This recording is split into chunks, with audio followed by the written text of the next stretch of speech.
दोस्तों, आज की कहानी है। बहू, मैंने तो अपनी पूरी जिंदगी सिर्फ काटी है। जिंदगी जी तो कभी है ही नहीं।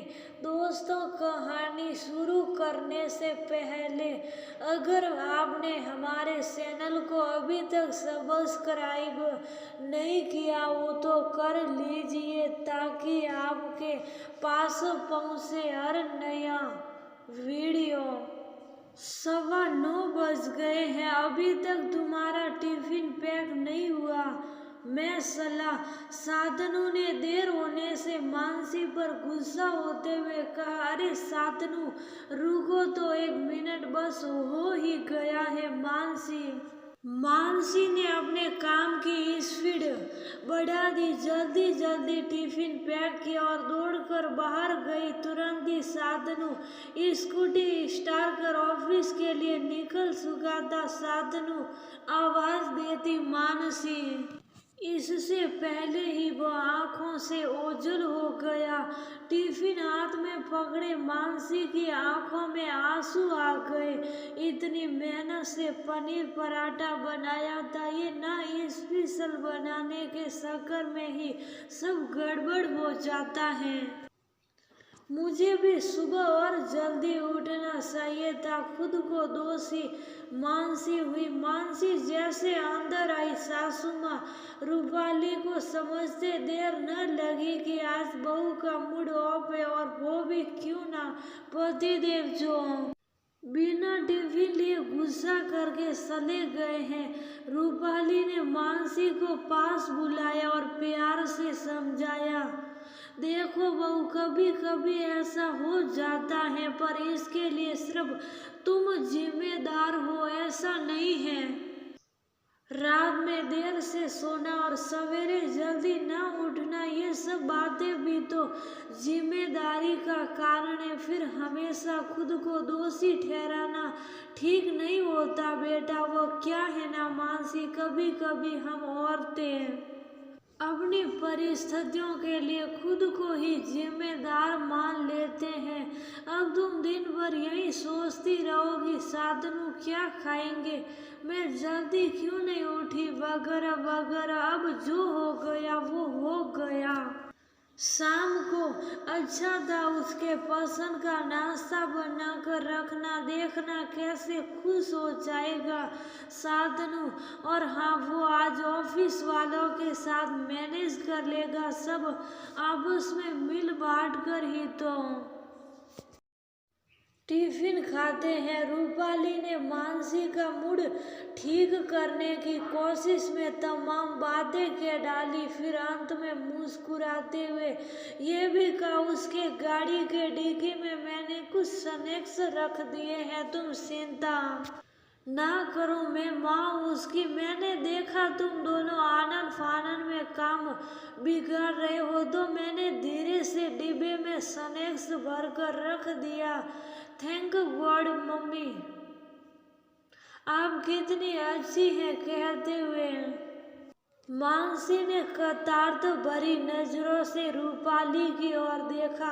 मानसी सोच रही थी, कितनी अच्छी है सासू माँ, कम से कम मेरी भावनाएं तो समझती हैं, और गुस्सा होने की बजाय काम कैसे सुधारा जाए या काम बनाया जाए, इस और प्रयासरत रहती है। सातनू भी तो एक बार बोल सकते थे ना कि कोई बात नहीं, देर हो गई तो मैं मैनेज कर लूंगा, पर नहीं, वह तो सिर्फ ताव दिखाकर चले गए। सच में सासू माँ ने तो मेरा मूड ही ठीक कर दिया। आज मानसी के मन में अपनी माँ की अपेक्षा सासू माँ ज्यादा समझदार लग रही थी। माँ तो बचपन से हमेशा कहती आई थी, ये सीख जाओ, नहीं तो सास बताएगी, ससुराल में पता चलेगा, ठीक से रहा करो, ससुराल जाना है। पता नहीं क्यों बचपन से ही ससुराल सास ननद के बारे में हमारे मन में इतनी फिजूल की बातें और खौफ भर दी जाती हैं कि न चाहते हुए भी अच्छाइयों को यकीन करने में समय लग जाता है और कहीं ना कहीं अनजाने में खुद माँ ही बातों में बेटियों को अपने ही घर में परायेपन का एहसास करा देती है।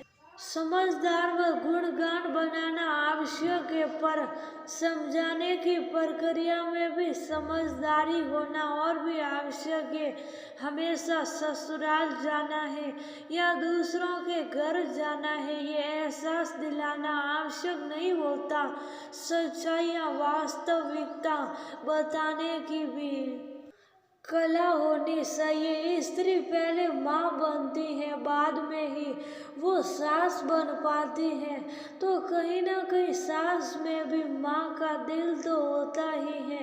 हर परिस्थिति में सर्वतंत्र सास की ही भूमिका में हो, ऐसा कदापि नहीं होता। मानसी बार बार सोच रही थी कि किसी मामले में तो माँ से भी ज्यादा समझदार व धैर्यवान सासू माँ है। शाम को मानसी शांतनु का मनपसंद नाश्ता ढोकला बनाकर इंतजार कर रही थी। डाइनिंग टेबल पर शाम के नाश्ते के लिए सब बैठे।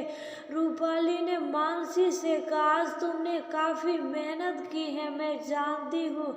मेरे समझाने के बाद भी तुमने अनावश्यक शांतनु की चिंता की है। आज तुम रात का खाना नहीं बनाओगी। शांतनु, काफी दिन हो गए हैं, आज कहीं बाहर डिनर पर चले या घर पर ही ऑर्डर कर लो।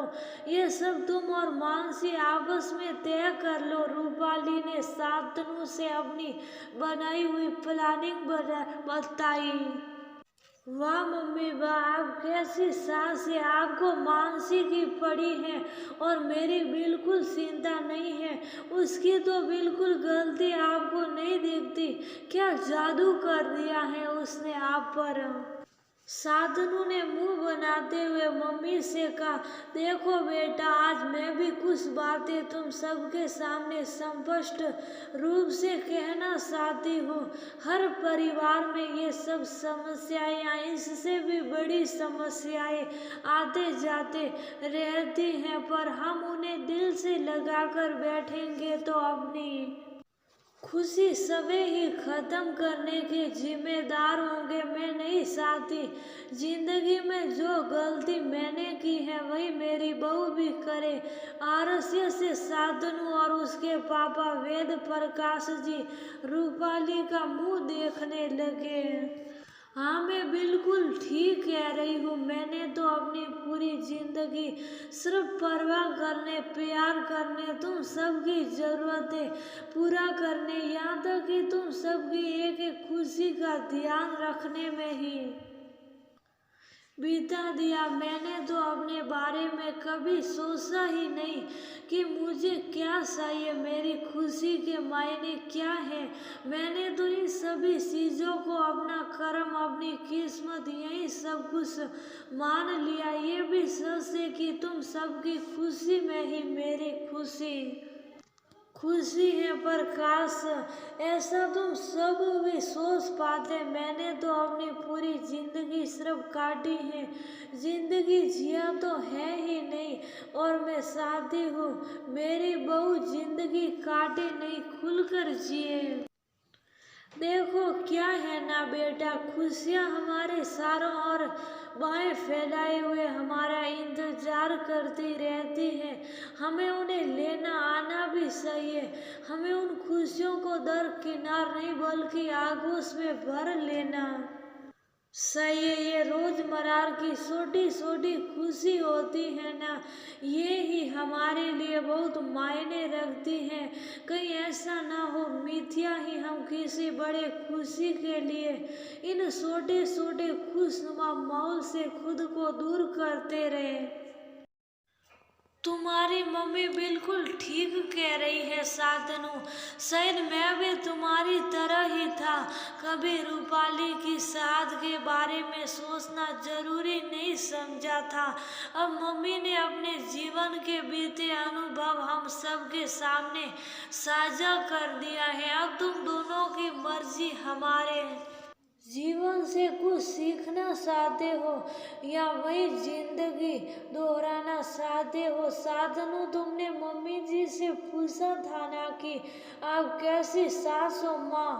तो मैं बताती हूँ, सासू माँ ने सास की परिभाषा ही बदल दी है। एक ऐसी सास जो जिंदगी के तजुर्बे, हालातों और परिस्थितियों के समक्ष अनुकूल मन स्थिति और विचारों पर नियंत्रण रखकर परिवार में खुशनुमा माहौल बनाने की भरपूर कोशिश करती है। मानसी ने खुश होते हुए कहा। अब चले बाहर खाना खाने। साधनु के ये कहते ही माहौल हल्का एवं खुशनुमा हो गया।